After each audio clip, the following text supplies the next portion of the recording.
শোন ফাটা, এখান থেকে কোথাও যাবি না বুঝলি। চারিপাশে কিন্তু অনেক ভূত আছে, ধরে নিয়ে গেলেই সব শেষ। হ্যাঁ বালে, তুমি কি আমাকে বোকাচোদা পেয়েছো নাকি? দিনের বেলায় ভূত কোথা থেকে আসবে? আমি জানি ভূত রাত্রে বেলায় ঠেলা বেরোয় না। ওরে পাগল, এটা শ্রাদ্ধ বাড়ি বুঝলি, এখানে দিনের বেলা তো ভূত ঘুরে বেড়ায়। এই মেলেতে কি বলছো? এবার বুঝেছি, ওই জন্যই মা আমাকে আসতে দিচ্ছিল না।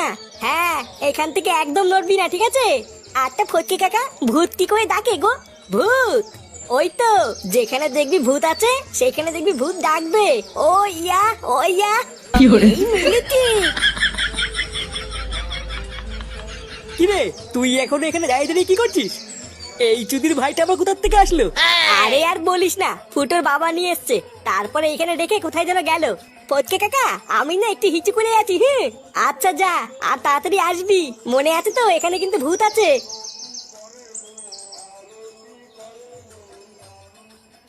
শোন, সমস্ত আত্মীয় স্বজনদের খাওয়া প্রায় শেষ বুঝলি।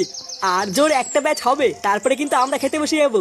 আরে হ্যাঁ রে, সকাল থেকে কাজ করতে করতে আমারও খিদে পেয়ে গেছে। লাস্টের ব্যাচটা খাওয়া হলে আমাকে বলবি, আমরা সবাই মিলে খেতে বসে যাবো। আচ্ছা ঠিক আছে, কিন্তু ফুটো কোথায় রে? চুদির ভাইটা বললো রান্নার ওখানে আছে, কই গিয়ে তো দেখতে পেলাম না। ভূত ভূত।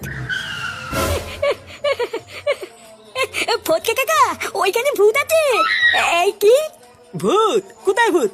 হ্যাঁ গো বলছি কাকা, ফটকে কাকা আমাকে যেভাবে বলেছিল ওই রুমে ভূত ডাকছিল।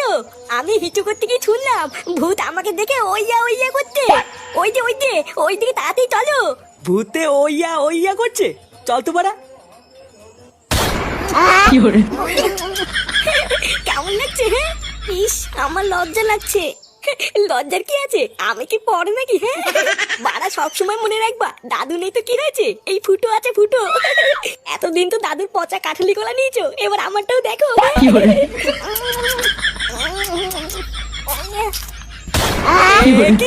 এই ফুটো? কেনে বাড়া? কি